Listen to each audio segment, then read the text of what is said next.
nima janjal? Mana ovsinlari oxiri qo'ran qozon bilan yarim baklashga moyga chaqitmoqchi. Ovsin, siz kenja o'g'ilga kelin bo'lgansiz-ku. Mana sizga uy qolyapti-ku. Ha, uyni remont qilguncha yangi uy sotib olishlaringiz ro'shak-ku.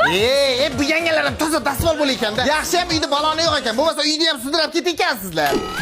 Aka, buni parnikka ozgina qarashib yuring. Sen uyda qoldingmi? Parnik seniki. Kerak bo'lsa o'ting qil. Mani xotinim urishadi.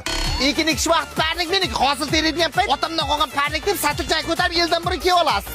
Ha, mayli, yaxshi o'tiringlar. Charchamangizlar. Mana ayam tug'ilgan kunni o'tkazib oldik, ha? Bir xirmo idish tovoqlar bor. Endi shuni birgalashib yuvib olamiz, ovsinlar. Voy, srochno uyga bormasam, tovuqlarim agarda payxon qilib tashiydi. Voy, sho'rim, men ham shoshyapman. Uyga borib sigirlarni sovishim kerak.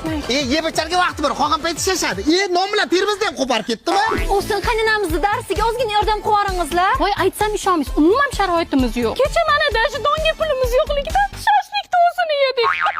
Yanga, qarslaringizni bersalaringiz, qaynonamizga dar olmoqchi edik. Voy, u qarz emas, nevaralarga yordam pul edi. Bizlar qaynonamga pul bersak, qarz bo'ladi. Qaynonam bizlarga bersa, nevaralarga yordam pul bo'ladi. Ikkinchi o'g'ilga tegmay men o'lay. Aya, pensiyangiz chiqibdi. Buncha yaxshi, ozgina bo'lsa ham qarzlarimizni berib olayotganmiz-da, ha?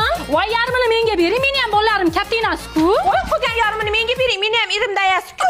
Uyda ish bo'lsa yo tashvish bo'lsa, sizlar chiqib ketgansizlar. Pensiya desalar, ayam eslangga tushib qoladi. O'roqda yo'q, mashaqda yo'q, xirmonda hozir deb shuni aytsa kerak. Aytdim-ku, ikkinchi o'g'ilga tekkani sho'ri bor ekan deb. Sizlarda ham shunaqami? I love it.